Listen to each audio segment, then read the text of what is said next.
আসসালামু আলাইকুম ওয়ারহমতুল্লাহ। প্রিয় দর্শকবৃন্দ, আপনাদের সবাইকে স্বাগতম আমাদের কালবি ক্যানভাস ইউটিউব চ্যানেলে।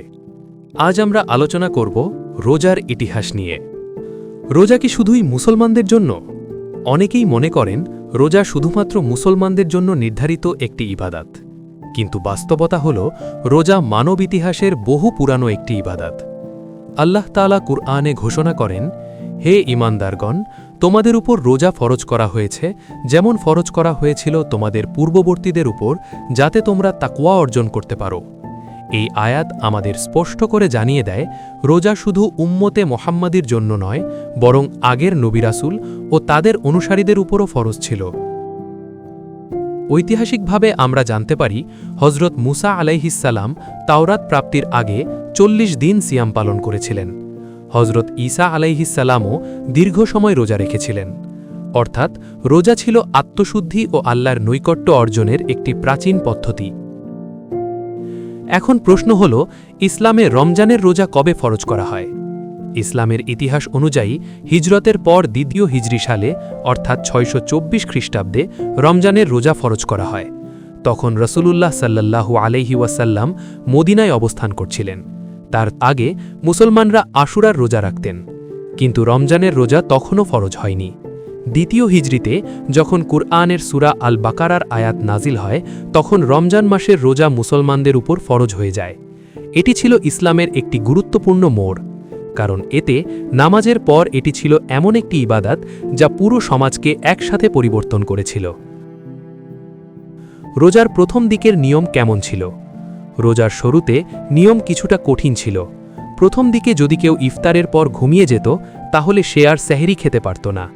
অর্থাৎ ইফতারের পর যদি কেউ ঘুমিয়ে পড়ত, তাহলে পরবর্তী দিন পর্যন্ত তাকে না খেয়ে থাকতে হতো। এতে অনেক সাহাবী কষ্ট পেতেন। একবার এক সাহাবী দিনের পর দিন কাজ করে ক্লান্ত হয়ে ইফতারের আগে ঘুমিয়ে পড়েন। ঘুম থেকে উঠে দেখেন ইফতারের সময় পার হয়ে গেছে, ফলে তাকে পরের দিন পর্যন্ত না খেয়ে থাকতে হয়। এই ঘটনার পর আল্লাহ তাআলা রহমত করে রোজার নিয়ম সহজ করে দেন। বর্তমান যে নিয়ম, সুবহে সাদিক থেকে সূর্যাস্ত পর্যন্ত পানাহার বর্জন, এটি পরে নির্ধারিত হয়। এতে আমরা বুঝতে পারি আল্লাহ কখনো তার বান্দাদের জন্য কষ্ট চান না, বরং তিনি সহজ করতে চান। রমজান মাস কেন বিশেষ? এখন প্রশ্ন আসে, রোজা তো অন্য মাসেও রাখা যেত, তাহলে কেন রমজান? রমজান মাসের বিশেষত্ব হল এই মাসেই কুরআন নাজিল শুরু হয়। এই মাসেই আছে লাইলাতুল কাদার, যে রাত হাজার মাসের চেয়েও উত্তম। রমজান শুধু না খেয়ে থাকার মাস নয়, এটি কুরআনের মাস, তওবার মাস, ক্ষমার মাস, জাহান্নাম থেকে মুক্তির মাস। ইতিহাস বলে দ্বিতীয় হিজরির রমজান মাসেই সংঘটিত হয় বদরের যুদ্ধ, যে যুদ্ধে মুসলমানরা অল্প সংখ্যক হয়েও বিজয় লাভ করেন। ভাবুন, রোজা অবস্থায়, ক্ষুধার্ত ও ক্লান্ত অবস্থায় মুসলমানরা আল্লাহর সাহায্যে ইতিহাস গড়েছিলেন। এটি প্রমাণ করে রোজা দুর্বলতার প্রতীক নয়, বরং এটি আত্মশক্তির উৎস। রোজার মূল উদ্দেশ্য কি? রোজার উদ্দেশ্য শুধু ক্ষুধা পিপাসা নয়। রোজার মূল লক্ষ্য হল তাকওয়া অর্জন করা। তাকওয়া মানে অন্তরে আল্লাহ ভীতি সৃষ্টি হওয়া, গোপনে প্রকাশ্যে আল্লাহকে স্মরণ করা। রোজা মানুষকে শিখায় ধৈর্য, সংযম, আত্মনিয়ন্ত্রণ, দরিদ্রের কষ্ট অনুভব করা। একজন রোজাদার যখন তীব্র তৃষ্ণায় পানির গ্লাস সামনে পায়, তবুও পান করে না, এটি প্রমাণ করে সে আল্লাহকে ভয় করে। এটাই রোজার প্রকৃত শিক্ষা। সাহাবায়ে কেরাম রোজাকে শুধু একটি ফরজ হিসাবে দেখতেন না, তারা এটিকে ভালোবাসতেন। রমজান আসার ৬ মাস আগে থেকেই তারা দোয়া করতেন, হে আল্লাহ, আমাদের রমজান পর্যন্ত পৌঁছে দিন।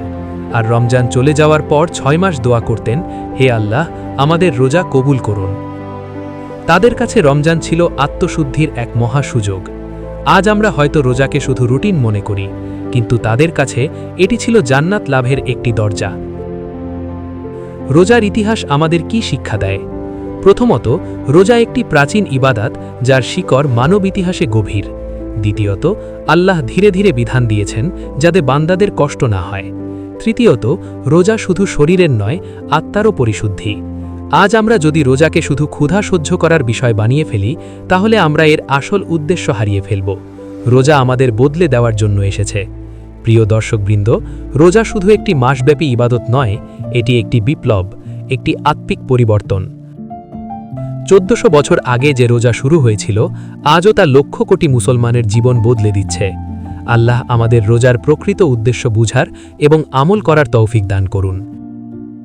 আপনি যদি এই ভিডিওটি উপকারী মনে করেন তাহলে লাইক দিন, শেয়ার করুন এবং চ্যানেলটি সাবস্ক্রাইব করতে ভুলবেন না।